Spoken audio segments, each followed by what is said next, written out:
दोस्तों, आज जो मैं कहानी सुनाने जा रहा हूँ वो सुनकर आप हंस हंस कर लोटपोट होने वाले हैं। और मैं पहले ही बता रहा हूँ, अगर किसी को लूज मोशन हो रहे हैं तो इस वीडियो से फिलहाल दूर रहें, वरना हमारी कोई जिम्मेदारी नहीं है। तो फिर शुरू करते हैं। Flight number 420। कहानी अपने शकूर की है तो उसी की जुबानी सुनते हैं। लाहौर इंटरनेशनल एयरपोर्ट, जहां जहाज से ज्यादा लोग बंदे को छोड़ने आते हैं। आज सस्ती एयर की फ्लाइट तैयार है। रनवे पर खड़ा ये जहाज कम और चलती फिरती हाफिज सेंटर की शॉप ज्यादा लग रही है। मैं शकूर कॉकपिट में नहीं, सीट नंबर 42 पर बैठा हूँ। पुराना रिक्शा पायलट हूँ, मीटर डाउन करने का आदी, पर आज दिल डाउन करके बैठा हूँ। जुबैदा ने कहा था, शकूर तुम एक मामूली से रिक्शा ड्राइवर हो, मैं तुमसे शादी नहीं कर सकती। बस मैं जुबैदा के आखिरी दीदार के लिए इस फ्लाइट में आया था। पूरे 2 महीने पैसे जोड़े थे मैंने इस फ्लाइट का टिकट लेने के लिए। ये जो साथ खड़ी है ना खूबसूरत सी एयर होस्टेस, यही है मेरी Zubaida. Zubaida air hostess announcement करती है, तवज्जो फरमाएं, फ्लाइट डिले है क्योंकि पायलट साहब का नाश्ता अभी तक नहीं आया। तब तक आप कुर्सी की पेटियां बांध लें और जिनकी कुर्सी टूटी हुई है वो बराए मेहरबानी साथ वाले के कंधे का सहारा लें। कुछ देर बाद जहाज उड़ान भरता है और जैसे ही ऊपर जाके सीधा होता है, आगे बैठी खाला कहती हैं, ओए बचाओ, ये ऊपर से ठंडी हवा क्यों आ रही है, मेरा गला खराब हो जाएगा। ओए बेटा, ये खिड़की बंद कर दे जरा। मैं बोला, खाला ये जहाज है, 14 नंबर की बस नहीं, खिड़की खोली तो हम सब ऊपर पहुंच जाएंगे। साथ बैठे अंकल न्यूज़पेपर पढ़ते हुए कहते हैं, यार ये जहाज इतनी आवाज क्यों कर रहा है, लगता है इसका साइलेंसर फटा हुआ है। शकूर पुत्र, जरा बाहर निकल के चेक तो कर। मैं बोला, चचा जरूर चेक करके बताता, मगर क्या करूं, कमर में दर्द है ना, झुककर चेक नहीं कर सकूंगा। आप ऐसा करें, खुद चेक कर लें। तकलीफ के लिए माजरत चचा। अचानक जहाज के स्पीकर्स में आवाज आती है, ओए पप्पू, ये डबल मसाला बिरयानी बड़ी मजेदार है यार, पर ये बोटी हल्की सी नीली क्यों लग रही है। हमारे मोस्ट एक्सपीरियंस्ड पायलट जमशेद साहब माइक ऑफ करना भूल गए थे।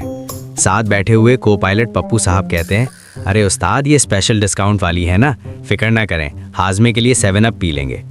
मज़े से दोनों हजरात माइक में ही लगे हुए थे और पीछे बैठे तमाम ही पैसेंजर्स को पता चल चुका था कि अंदर नीली बोटी वाली बिरयानी खाई जा रही है। कुछ देर बाद एयर हॉस्टेस जुबैदा चिल्लाती हुई आती है, डॉक्टर डॉक्टर, पायलट साहब को फूड पॉइजनिंग हो गया है, दोनों कंट्रोल पैनल पर बेहोश हो गिर गए हैं, अब जहाज कौन चलाएगा। एक आदमी उठा, मैं डॉक्टर हूँ, लेकिन मैं जानवरों का डॉक्टर हूँ, अगर आप लोग इजाज़त दें तो मैं कुछ करूँ। पीछे से आवाज़ आई, ओए पुत्र तू रहन दे, अभी तो दोनों पायलट जिंदा हैं, तेरे इलाज के बाद कहीं गुजर ही ना जाए।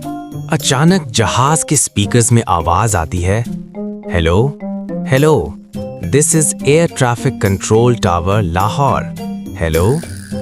तमाम फ्लाइट के लोग हैरान रह गए। सवाल ये पैदा होता है कि कंट्रोल टावर को कैसे पता कि जहाज में क्या चल रहा है।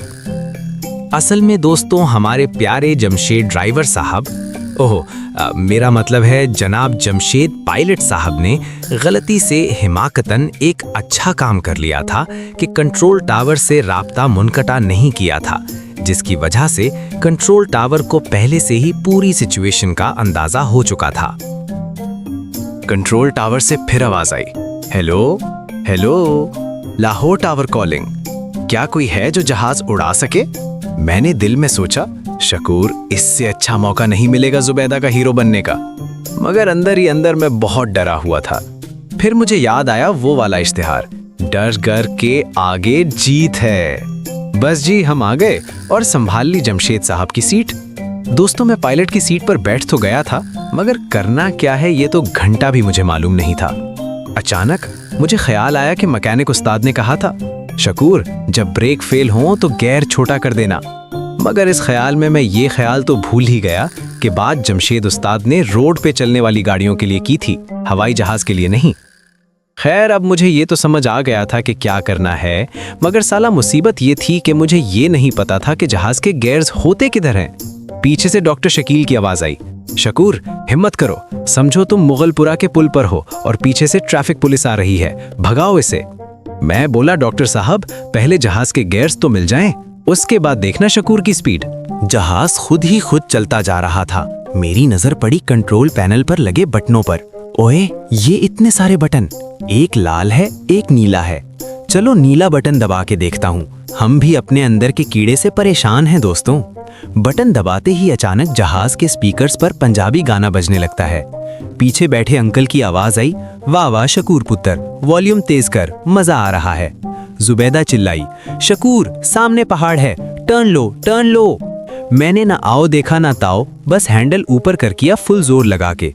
बस ये सब ड्रामे चलते रहे। जहाज तो अपने आप ही कराची पहुंच गया। कराची कंट्रोल रूम से आवाज आई, शकूर तुम कराची पहुंच गए हो, रनवे 4 पर लैंड करो। बस ये लैंड करो वाली आवाज ने मुझे बहुत खौफजदा कर दिया था, क्योंकि ये मजाक नहीं था दोस्तों। मैं कंट्रोल कर रहा था जहाज और इस वक्त तमाम पैसेंजर्स की जिम्मेदारी मुझ पर थी। मेरी एक गलती बहुत सी जिंदगियां खत्म कर सकती थी। मैंने जुबैदा को कॉकपिट का डोर बंद करने को कहा। जुबैदा दरवाजा बंद करके पैसेंजर्स के पास चली गई। कंट्रोल रूम से फिर आवाज आई, शकूर क्या तुम तैयार हो? मैंने जवाब दिया, तैयार तो मैं लाहौर से ही हूँ भाई साहब, बस मुझे इतना बता दो कि करना क्या है, क्योंकि लाहौर से कराची तो ये जहाज खुद ही ले आया है। कंट्रोल रूम से आवाज आई, ओके, सबसे पहले तुम रिलैक्स हो जाओ और फोकस करो। जैसा जैसा हम बताते जाएं वैसा करते जाओ। उसके बाद जो जो इंस्ट्रक्शन मिलती गई मैं ठीक वैसे वैसे करता गया और आखिरकार ऊपर वाले ने मेहरबानी की और जहाज सही सलामत लैंड हो गया। बस थोड़े डेंट वगैरह आ गए जहाज के निचले हिस्से पर और जहाज का टायर भी शायद पंक्चर हो गया था। बस बाकी सब ठीक था। फिर भी पता नहीं क्यों सभी पैसेंजर्स अजीब अजीब सी हरकतें कर रहे थे।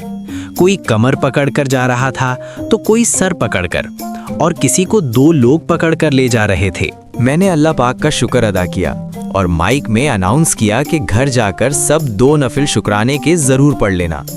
जुबैदा भागती हुई कॉकपिट में आई। शकूर तुम मेरे हीरो हो, मगर एक बात बताओ, तुमने जहाज नो पार्किंग में क्यों खड़ा किया है? जुबैदा का ये मजाक मुझे इतना जहर लगा उस वक्त, मगर जब जहाज से बाहर आया तब पता चला बॉस यहाँ तो सीन ही अलग है। वो भाई साहब हमें कंट्रोल रूम से रनवे का बताते रहे और जहाज हमने लैंड किया था कराची M9 मोटरवे पर। जहाज के बाहर police, paramedical staff, ambulances, media और पता नहीं कौन कौन पहुंच चुका था। जब सबको पता चला कि ये जहाज उड़ाने वाला कारनामा हमने किया है तो सारा मीडिया दौड़ दौड़ कर हमारी तरफ आया। मैंने कॉलर खड़े किए और फुल हीरो मोड में मीडिया से बातें करने लगा। साथ ही हमारी हीरोइन मिस जुबैदा, जो अब शायद बहुत जल्द हमारी मिसेस जुबैदा बनने के लिए तैयार थीं, वो भी आ गईं। लाहौर से चले थे हम जीरो, कराची पहुंचने से पहले बन गए हीरो। तो दोस्तों, कैसी लगी आपको कहानी? कमेंट्स में जरूर बताना। वीडियो को लाइक और चैनल को सब्सक्राइब करते जाना। मिलते हैं अगली वीडियो में।